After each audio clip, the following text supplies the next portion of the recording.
부동산을 시가보다 싸게 살 때는 뭐 아주 기분이 좋습니다. 그런데요, 이거를 시가대로 팔 때 살짝 기분이 나빠지는 포인트가 있죠. 네, 바로 양도세 낼 때입니다. 싸게 사서 비싸게 팔면 양도세가 올라가게 되는데요, 싸게 살 때 또는 공짜로 받을 때 감정평가를 받으면 양도세를 획기적으로 줄일 수 있다는 사실 알고 계셨나요?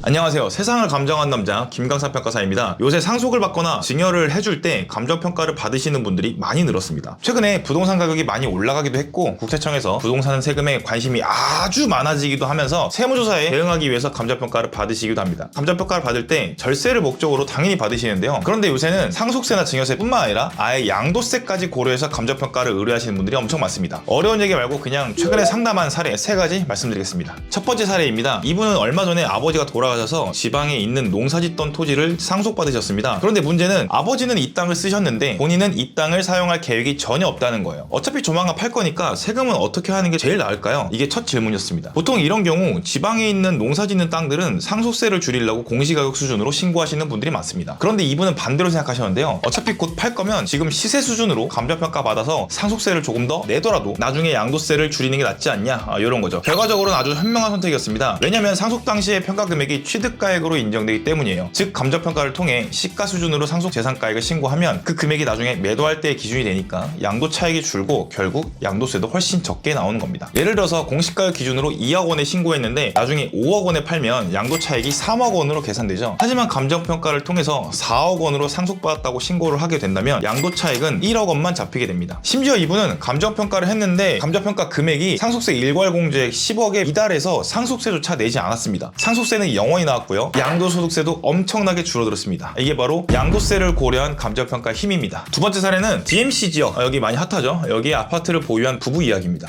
몇 년 전에 한 5억 원 정도의 아파트를 분양받았는데 지금은 시세가 20억 원을 훌쩍 넘어섰습니다. 처음에는 집값이 이렇게 많이 오르다니 하면서 좋아했는데 막상 팔려고 보니까 문제가 생겼습니다. 양도 차익이 너무 커서 양도세가 많이 나올 수 있는 이런 상황이 된 거죠. 그래서 이 부부는 고민 끝에 이런 전략을 세웠는데요, 지금 바로 팔지 말고 먼저 부부간 증여를 통해서 지분을 나누자. 아시다시피 배우자 간 증여는 6억까지 비과세 혜택이 있습니다. 즉 남편이 아내에게 6억 원어치의 지분을 증여해도 증여세는 한 푼도 내지 않아요. 핵심은 감정평가였죠. 이분은 저한테 의뢰해 주셔가지고 제가 DMC 인근의 실제 거래 사례랑 시장 흐름을 잘 반영해서 감정평가를 잘 맞췄습니다. 그 결과 지분에 해당하는 만큼의 증여세는 영원히 나왔고요, 감정평가 금액이 취득가액으로 인정돼서 나중에 하신다면 양도 차익이 증여를 안 했을 때보다 대폭 줄어들게 되는 구조가 만들어졌습니다. 즉 단순히 지분만 나눈 게 아니라 세금 구조 자체를 바꿔버린 사례예요. 이분은 결국 감정평가를 통해서 양도세를 엄청나게 절감할 수 있게 됩니다. 세 번째 사례는 법인과 대표자 가족 간의 매매 사례입니다. 최근에 강서구에 있는 꼬마빌딩을 두고 대표자 가족과 법인 사이에 거래가 이루어졌어요. 이런 경우에는 세무적으로 특수관계인 간 거래에 해당할 수 있기 때문에 시가보다 너무 싸게 혹은 비싸게 거래한다면 세금 폭탄을 맞을 수도 있습니다. 그래서 이분들은 거래 전 단계에서 감정평가를 의뢰하셨고요, 세법상 시가로 인정받을 수 있도록 인근의 거래 사례, 임대 수익, 입지 요인 등을 종합 반영해서 감정평가서를 발급했습니다.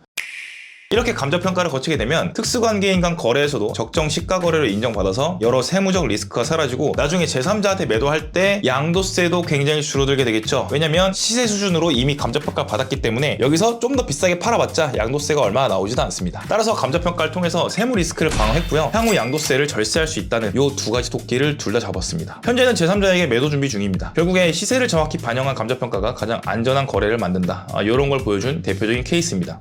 정리를 하면 감정평가를 하면 왜 양도세가 줄어들까? 이론적으로 보면 아주 간단합니다. 양도세는 양도 차익, 즉 양도가액 빼기 취득가액으로 계산이 됩니다. 그런데 취득가액을 어떻게 정하느냐? 이게 바로 세금의 핵심입니다. 보통 상속이나 증여로 부동산을 받으면 그때의 시가, 즉 내가 받은 금액 그 자체가 취득가액이 됩니다. 이 시가가 높으면 높을수록 나중에 팔 때 양도 차익은 줄어들게 되죠. 그래서 감정평가를 통해서 시세 수준으로 감정평가를 받는 겁니다. 반대로 감정평가 없이 단순히 공시가격이나 낮은 수준으로 신고하게 된다면 향후에 양도 차익이 증가해서 양도세도 폭증하게 됩니다. 감정평가는 상속세나 증여세를 조금 더 내더라도 양도세를 훨씬 더 많이 줄일 수 있는 전략일 수 있습니다. 감정평가는 단순히 얼마짜리다 이렇게 적는 서류가 아닙니다. 세금의 출발점을 정하는 기준이고 미래의 양도세를 미리 줄이는 가장 합리적인 절세 전략입니다. 상속이든 증여든 가족 간 거래든 간에 감정평가를 받느냐 안 받느냐 결국 수천만 원의 세금 차이를 만들어낼 수도 있습니다. 가족끼리의 구애 이전은 늘 전략이 중요합니다. 이상 오늘 영상 여기서 마치겠습니다. 오늘 영상 유익하셨다면 구독, 좋아요 한 번씩만 눌러주시면 감사드리겠습니다. 그럼 다음 영상에서 찾아뵙겠습니다. 빠이빠이.